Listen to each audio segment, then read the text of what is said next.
Matapos makakuha ng 172 boto na pabor habang 3 ang tutol at walang abstention, aprobado na sa ikatlo at huling pagbasa ng mababang kapulungan ang House Bill No. 6676 o ang Energy Storage Systems Act. Sa ilalim ng panukala, magtatakda ng pambansang polisiya para sa pagbuo, paggamit at komersyalisasyon ng energy storage systems. Mahalaga ito para mapanatili ang maayos na takbo ng power grid, masuportahan ang renewable energy at masiguro ang sapat at tuloy-tuloy na supply ng kuryente, lalo na sa mga liblib at off-grid na lugar. Ayon kay Palawan 2nd District Representative Jose Alvarez na siya ring chairperson ng Committee on Energy, malinaw anya na kinikilala ng Kamara ang mahalagang papel ng energy storage sa paglipat ng bansa patungo sa mas malinis at mas maaasahang enerhiya. Dagdag niya, makatutulong ang panukalang batas para maging mas stable ang kuryente at mas mapalawak ang paggamit ng renewable energy habang tinitiyak na mananatiling abot kaya ang singil sa kuryente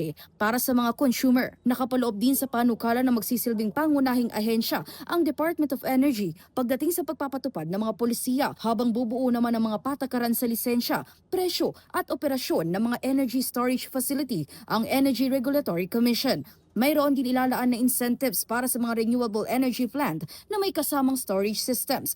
Para sa mambabatas, malaking hakbang ito para maipaabot ang maayos na serbisyo ng supply ng kuryente para sa mga komunidad na umaasa lamang sa limitadong pinagkukuhanan ng enerhiya. Para sa totoong balita sa Bagong Pilipinas, Kate Rania, 13 sa tanghali ng Congress TV.